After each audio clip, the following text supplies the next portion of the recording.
Growing up in the South, there was just a lot of everything going on. There was either a festival or like a party, and there's always school activities to do. The heat is obviously a really, really big thing. We have amazing food down there, and it's just like a sense of home and comfort.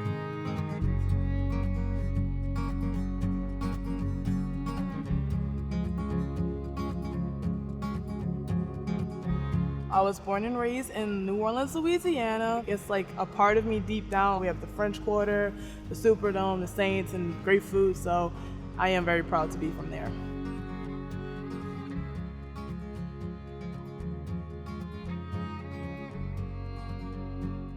What's special about New Orleans is its culture. It has a lot of tradition, and we always have something to do, whether it's Jazz Fest, Mardi Gras. There's just a lot going on all the time, so it makes it a fun place to live.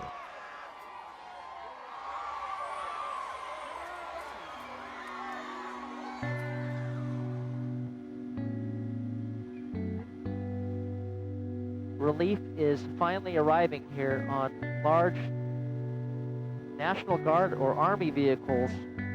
A very large convoy, as far back as we can see around the Superdome here. And we're told these are boxes of food being brought into the area. The convoy with relief supplies has arrived. August 29th, 2005, Katrina hit. I was 5 years old, and we had to evacuate to Baton Rouge.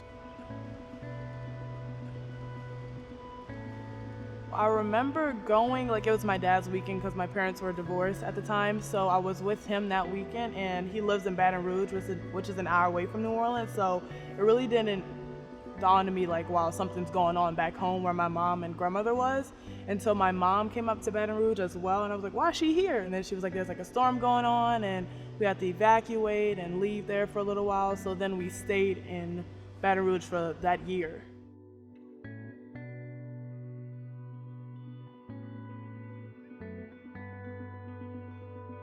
This traumatic event happened all of a sudden. I wasn't prepared for such a tragic situation there, and which made me very uncomfortable because I had no choice to leave New Orleans. I had to go find another place to live for me and the girls.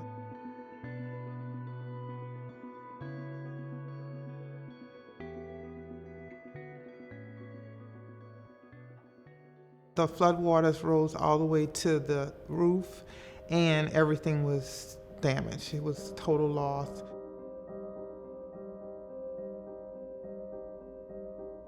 It was totally gutted. It was flooded up to, I think they said 10 feet of water inside of it. The levees, because we lived by the levees at the time, and it completely broke, and our hot tub pool was filled, everything was gone, so we lost the house completely. I remember I had like a teddy bear that I loved like a lot, and I didn't get to take him with me. He got left in the house.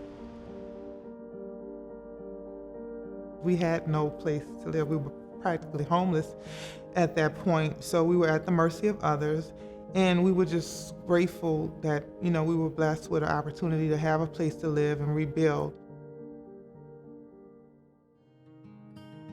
Naya Gros, 6'3" freshman out of New Orleans, Louisiana, nationally ranked as the number 35 overall recruit, hitting just under 400.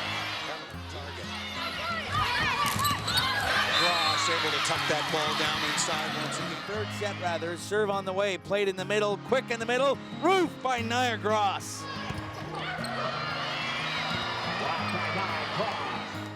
Naya Gros has just been physically dominating in the middle on both sides of the ball. Unstoppable. I made sure that they were in activities. When we were in Baton Rouge, and we evacuated to Baton Rouge, when we were in Baton Rouge for that year, she played soccer, she was in acting, so I engaged them into a lot of different activities just to keep her spirits up and to keep them focused. I tried like a lot of different sports. I did swimming, basketball, soccer, gymnastics, and all those were like, no, I'm not doing that. And then my mom introduced me to volleyball, and I think I did fall in love with her. Once I saw how much she loved it and loved watching me play, I was like, I could do it. And then I actually turned out to really like it. So I felt like that was a good sport for me to continue to progress in.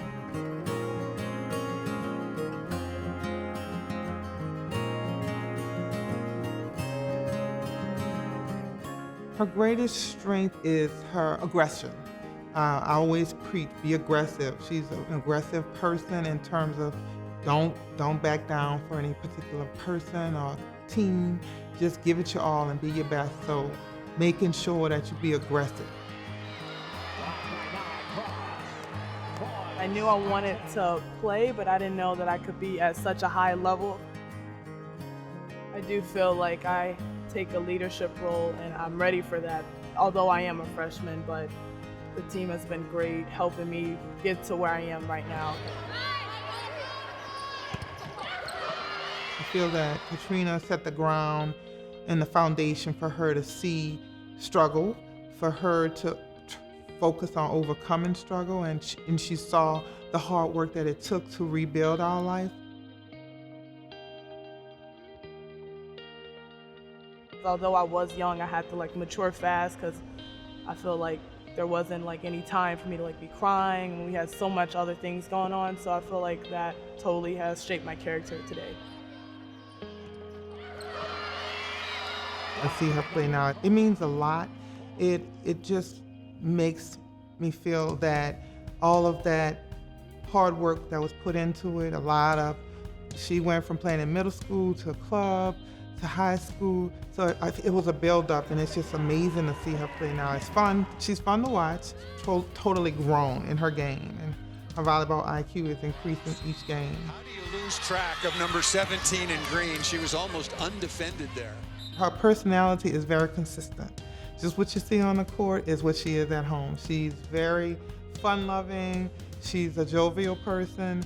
She enjoys having fun, and so I always explain that it's all about having fun. It's not just about the game. Wins and losses are important, but you also want to have fun. So enjoy yourself while you're out there.